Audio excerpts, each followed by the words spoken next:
Good morning, everybody out there. Hope we're having a great day. Looks like most of the country's starting to cool off a little bit. Obviously, thanks to Mark and Victory for putting this series on. One thing I want to talk about today is dead or slow inventory.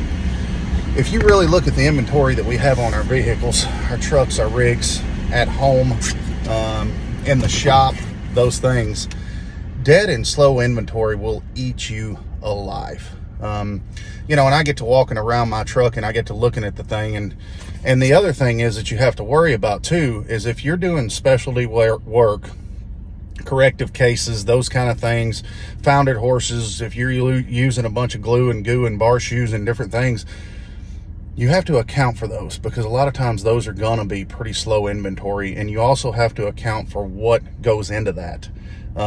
Your plastic wrap, your stretch wraps, your mixing tips, your gloves, your guns. The guns break. I keep 2 on my truck just in case one happens to go sideways. I've got another one to back it up.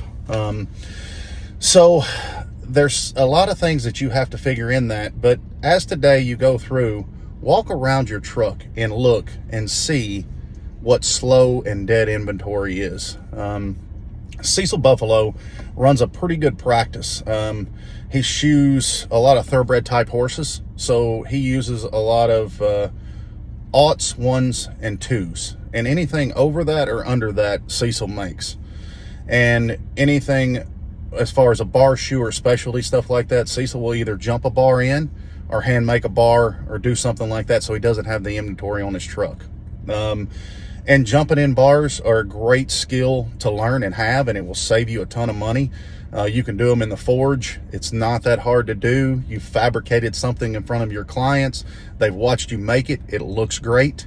It serves the function and the purpose. And a lot of times if you're not up to speed on really making and measuring and handmade bar shoes, you can shape a shoe to that foot the way you want it, jump a bar in, and it saves you from having 2 or 3 or 4 different size bar shoes on the truck and different types of bar shoes on the truck at all times.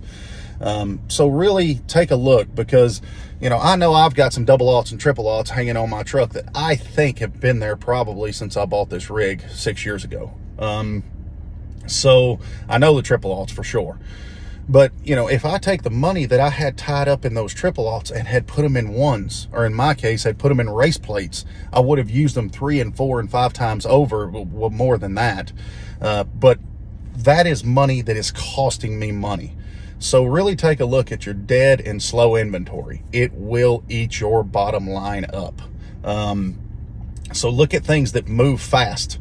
If you want to go to a compromised shoe pattern, you can knock a front and you can knock a hind, and even a lot of the fronts these days, you can knock a hind into them and actually put a toe on a horse and not have a square toe and a hind foot, and really be able to move that inventory, because you'll be able to buy in bulk, save money there, and be able to use those shoes on different types of horses.